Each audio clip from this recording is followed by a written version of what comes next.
Hey guys, welcome back to DCS World. I'm Spudknocker, as always. And today we're in an F-16C queue over the deserts of Syria to take a look at a topic that has been heavily requested in the YouTube comments section and in the discussion of my Discord server. And that is, how do we properly trim out the F-16 for maximum stability once we've dropped a 2,000 pound class weapon like a GBU-10 or a GBU-31 off of our jet?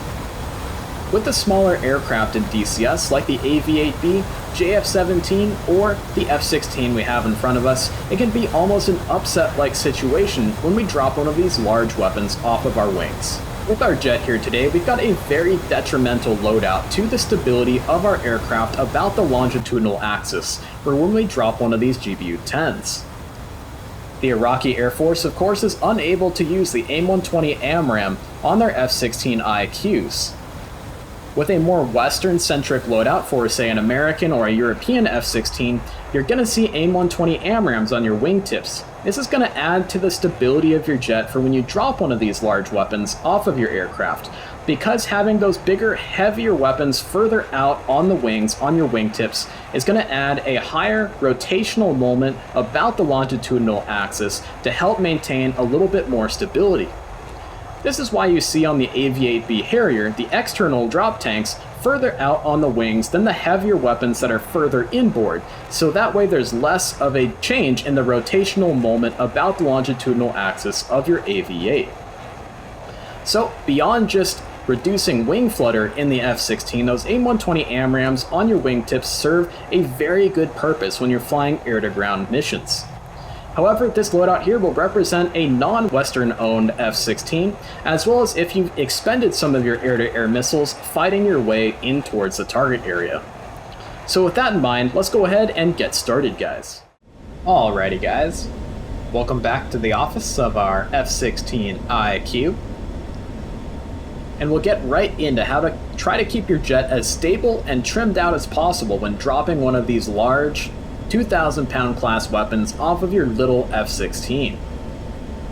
The first thing you're going to want to always check, especially if you've hot started your jet or you've done an air start, is your store's configuration, right down here by your landing light panel.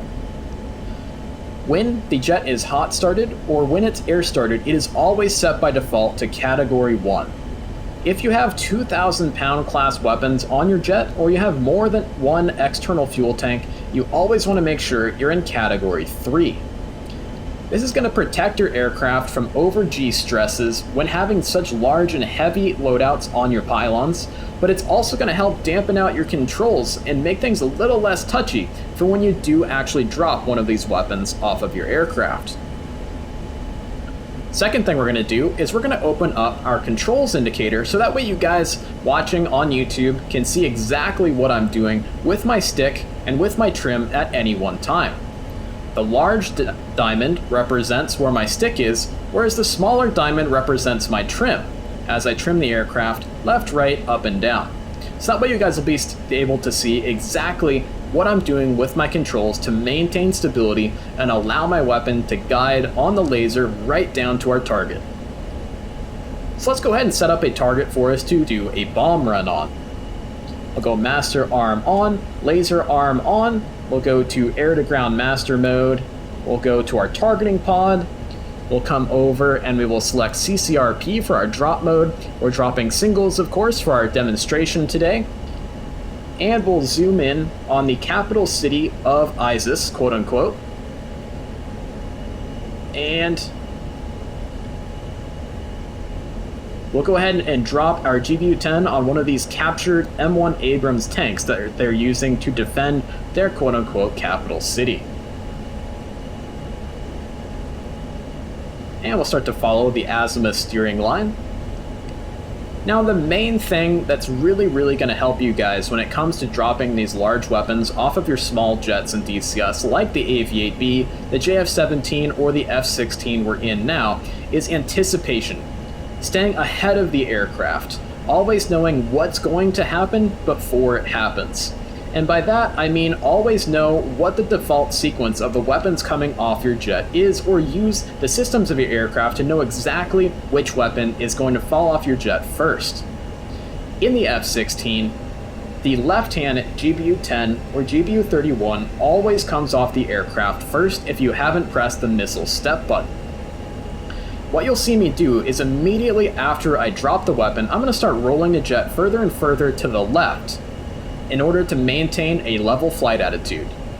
With the trim, you'll see me gently and quickly bump the trim switch to the left to counteract that so I can start to bring my actual stick further and further back towards the center.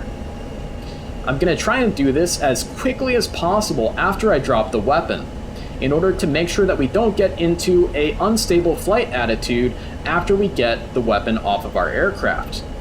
The idea here is to ensure that we don't mask our targeting pod by accident, as well as we don't get ourselves into an upset situation that may become unrecoverable if we don't jump on it very quickly.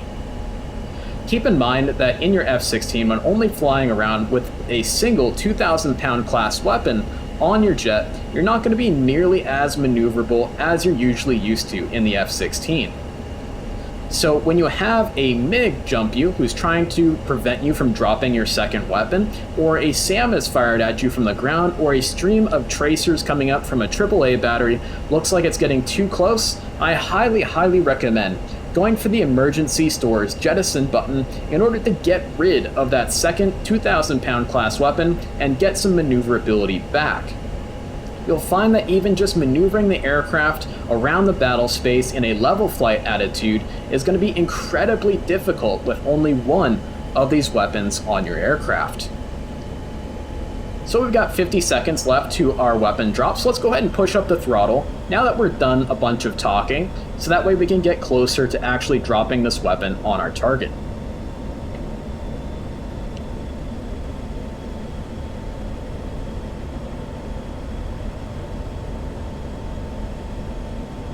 Just following that azimuth steering line as closely as we possibly can.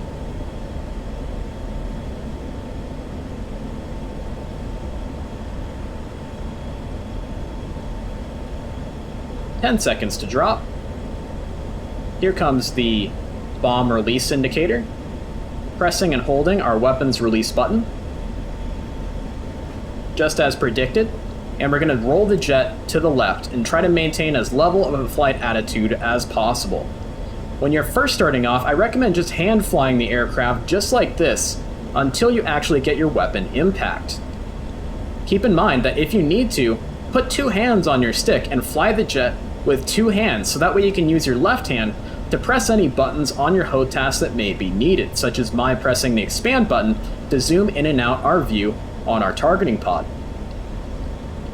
So let's go ahead and wait till we get a weapon impact before we start trying to trim the jet out. Boom, there we go. We can release the trigger, no longer firing the laser. And now let's talk about actually trimming the aircraft out. Using your controls indicator, we kind of want to take the small diamond for our trim hat and bring it to more or less where our big diamond for our stick is currently living on the x-axis of our controls indicator. To do this, I always like to gently tap my hat switch rather than pressing and holding my hat switch. And we're going to slowly ease out our left stick input as we bring in more left trim. And at this point, we can take our hands off the controls and see what control pressures is needed to maintain a level flight attitude. Having your autopilot altitude hold mode on while flying extremely asymmetrical like this is extremely helpful. When it comes to actually turning around for a re-attack on your target, I highly recommend turning the autopilot off. Gently roll the jet. Keep some airspeed on the aircraft, as the lower your airspeed gets, the more unstable you're going to get, as you have less control authority from the control surfaces of your F-16 or your other small aircraft in DCS like the JF-17 Thunder or the AV-8B. And again, try to ensure that you don't have to maneuver harshly around the target area. If you get engaged by a SAM or a MiG or a very lucky stream of AAA, just dump that next GBU-10 off of your jet by going right to your emergency stores jettison. We now have our pod unmasked, so we can go ahead and roll the jet level and find our next target. Let's go after that target right there. That looks like a good one. Another M1 Abrams. At this point, after the roll to the right and the large turn to the right, we can see that aircraft is now no longer trimmed out anymore as I let go of the stick. As you change airspeeds, and you change the angle of attack on the aircraft with a very asymmetrical loadout like this, you're always going to have to come right back to your trim switch. Anytime the jet increases or decreases the airspeed, the angle of attack changes, or anytime you've tried to maneuver hard with the aircraft, you're always going to have to retrim it back out. It can be definitely very difficult, and I understand why so many people in DCS have this problem. In DCS, as well as any other flight simulator out there, you can't feel the aircraft. And in flight simulators, you have to go by just what you can see, not what you feel. And in a real aircraft, if you can see what's going wrong and you counteract it or correct for it, just from what you can see, usually that's too late, especially in a very hypercritical aircraft like a fighter jet or, say, a tail dragger. So we'll go sweeten up this picture on this M1, and we'll head back in for another bomb release. Keep in mind that as violent as the upset was when we dropped that first GBU-10, after dropping the second GBU-10, the upset is going to be just as violent and require just as precise and quick control inputs by us, the pilot, as the very first one. Because now the aircraft is going to come back to a non-asymmetrical loadout, but we have the aircraft trimmed for a heavily asymmetrical loadout, so we're going to have to kind of neutralize out the trim.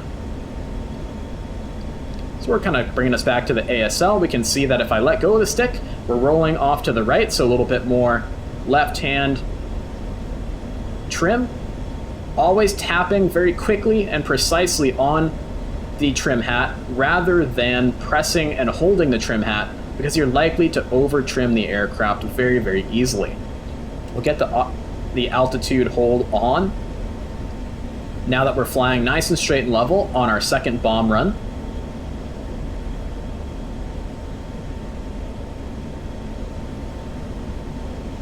Make sure we're just gently following the ASL.